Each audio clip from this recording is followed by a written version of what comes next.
This is Just John, and you're listening to Representative Park.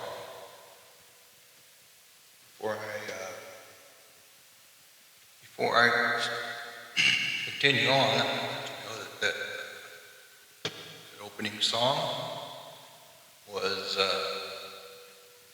actually wasn't really written by me, but it was written by me and my AI friend that I haven't named yet. So he and I will be composing some music for this podcast, just for the opening and for the ending. The name of that little set was called the Kindness Party, and that happens to be what this episode is about. You know, we've had a lot happen in the last few weeks since I've been on. Apologize for that. We now have a new president. He's made a ton of changes. None of us know which direction those changes would go. Some of them may be good, some of them not so good. It's kind of hard to tell at this point. Right now, it's when I think of our new president, I think of some of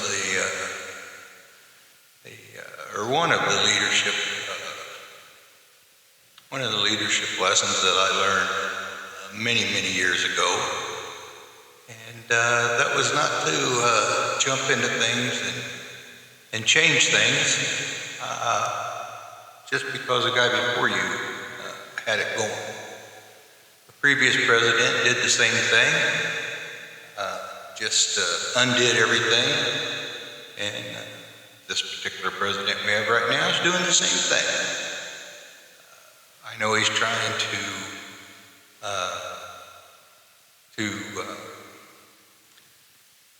answer or to take care of a lot of the promises he made. I'm not sure they all need to be made right now. Not sure how it's all going to work out. I don't know. There's a lot of second and third, fourth level effects of some of the things that he's doing that I don't agree with. Some of the things that he's shutting down, they very possibly need to be shut down, but maybe not the whole thing. Maybe they don't have to just stop and let people do without and suffer. While he's trying to, which I think a lot of it is kind of what I'm thinking is revenge politics. That's what we've had over the last few years because we can't get along. And that's why I'm trying to organize this new party called the Representative Party. I named this a Kindness Party because I don't think kindness is weakness, and I hope none of you do either. We can go about things, make things better in a kind but a tough way, because there's a lot of tough decisions that are going to have to be made. I also, on my last podcast, I talked about homelessness and panhandling in Japan, and of which there was none that I noticed. And I was there for a couple of weeks, so. And as soon as I got back, the whole culture, the whole climate changed. Of course, it's much louder here in America. So I want to continue on with the homelessness, because I think that should be one of the platforms of the Representative Party. We should conquer homelessness, and I had a response from a listener. And the listener happens to be a very good friend and a good man. And he spoke a lot about the homelessness in our area and the things that are right and the things that are wrong. And there's a lot of people trying to do the right stuff. But we're not gathered together and doing it as a team.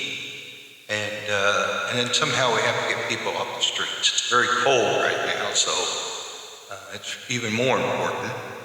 And I have to tell you, I agree with Japan's with Japan's method of not allowing homelessness. But I also agree with the idea that they take it, that they provide housing and they provide food and maybe a stipend, with all the money that I'm sure is being wasted. And of course we're hearing more and more about, money being wasted. And I don't know if it's true, but I've heard it on the news and on different other types of broadcasts. Things like condoms to the Gaza Strip. That just doesn't make sense to me if we're going to spend. I heard $50 million. I'm telling you, ladies and gentlemen, that's a lot. I guess I can't really tell you what the price would be, but I got a feeling $50 million would buy a lot if that's the truth. So we need to figure out how to spend our money better, not how to have so many kickbacks when you start hearing the president of Ukraine, and he may be just trying to save his own soul, but saying that there was $100 billion given to his country, but somewhere between 52 and 48 billion of it came back to the United States. And I don't know who the money went to. I know there's a lot of senators there that make less than $200,000 a year, and they got several homes on both sides of the aisle. And I want to change that to where you look at it and you've got three sides of the aisle, and that third side being the representative party of people who have sworn an oath and sworn it with their heart and with their soul to uphold it, not to just get into office, not to just be able to get rich. I don't know how we're going to find those people, but if any of you for a moment there think that kindness is a word of weakness, well, I feel sorry, because being kind all the time is a strength. It's a strength that God gave us. Be kind, and with my faith, yours may not be the same, but that's all Jesus showed. So, if for my case, if I want to try to represent Him better, then I should show more kindness. And believe me, I have a long ways to go, but we all do. Somehow we have to come together, whatever race or creed or sex or whatever kind of sex we think we are. Kindness should be part of all of it. There should be no hate out there because someone wants to live differently than I do. I hope I could say now that I can't think of anybody that I hate. I happen to be a Chiefs fan, so the Eagles are, if I was going to hate something, but I don't. They played a great game. We didn't. So this main part of this podcast was to tell you that this party is going to be the party of kindness, and we're going to win people over. We're going to win them over.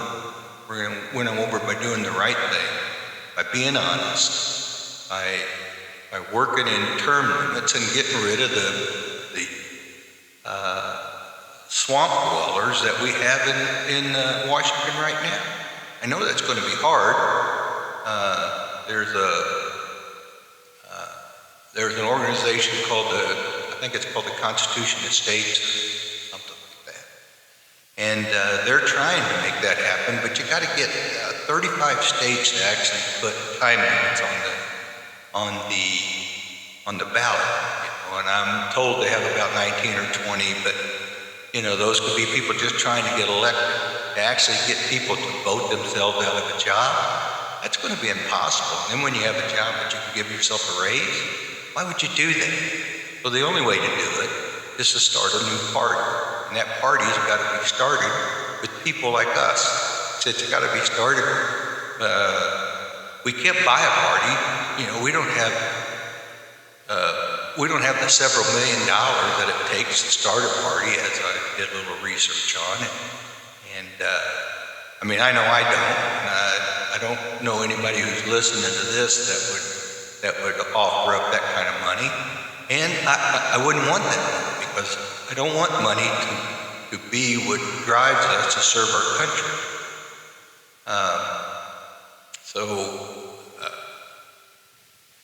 I guess the point being is, I've met a lot of people all over the world that most of them are like us. We just want to live in peace.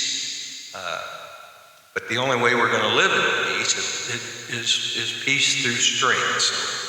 So we have to have a strong defense, but we don't have to have the government in every bit of our noses and stuff. I read an article the other day, and it was talking about all the licenses that we have to have and all the taxes that we pay now that we didn't pay 100 years ago.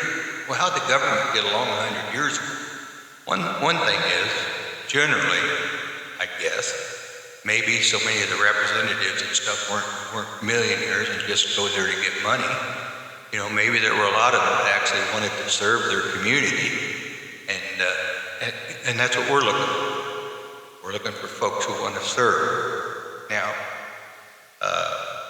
when I get a chance to really talk on the homeless issue, it's going to be a tough issue, because people aren't going to want to be forced into some kind of labor. Well, you know what? I'm sorry. Sometimes kindness is tough. And kindness would be bringing people off the street, putting them in a place, giving them a place to live, paying them a stipend, but putting them to work. You know, we have some of the most filthy streets, filthy areas in the world is right here in this country. You know, so we have to clean it up some. And with that, maybe some pride would come back into the people who were working, and they could work themselves up and make a decent living. And, you know, one of the other things we have to do, if we're going to do something like this, we have to provide the health care. We're provided it anyway. So because a person gets a job that pays $15 an hour doesn't mean they can afford health insurance. So we have to continue to help those people who want to work, and even those who don't. You know, you make them work.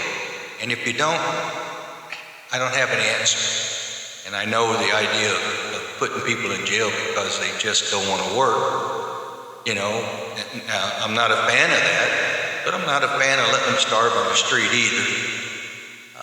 But like I said, sometimes being kind, take some tough decisions, and I would hate to see that happening in this country. But if we don't straighten it up, we're going to lose the whole thing. So anyway, that's my couple of cents for today. I will try to do this more often as time goes on, because I do want to talk more about the current administration and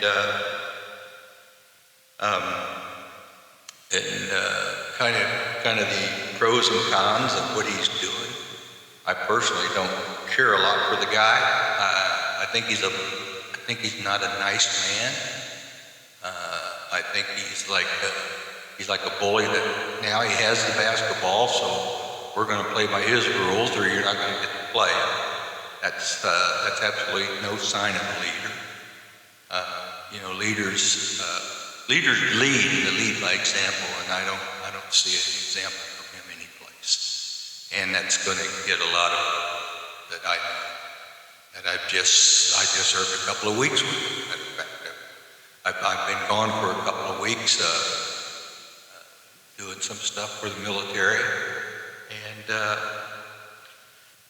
I'm just that's not a popular stance around most of my friends, but I'm hoping that some of my liberal friends and liberal family members who can hear this can understand that we can defeat this. We can win. We can't hate people. You can't just hate somebody. You know, I know, you know, right now, you know, we got an immoral president.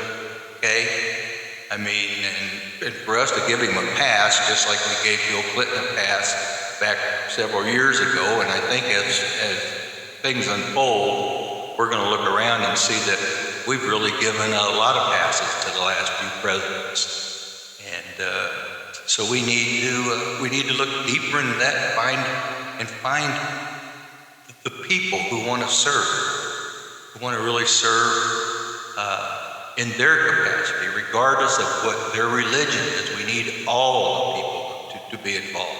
You need everybody involved because I believe our diversity is our strength. So we need to use it. So anyway, with that, I'm going to sign off here, and I'm trying to do some other stuff at the same time. So with that, I want you to know that this song, my AI friend and I put this song together. It's I named it the Kindness is the Answer. And I'm hoping it kind of gives you a little bit of beat up, and you can think, yeah, we can do this. We can get together. We can figure out a way. The internet's free. We can speak out. You can join. You can sign in. You can become a part of my. You become a part of my podcast. But when you become a part of this, then hopefully it's going to become a part of something much, much larger than any of us. And we can serve our fellow man and serve our country with love. But we do it through peace and strength. So with that, I'm going to tell you, I'm just John. Go out and make somebody smile, and for God's sake, love one another.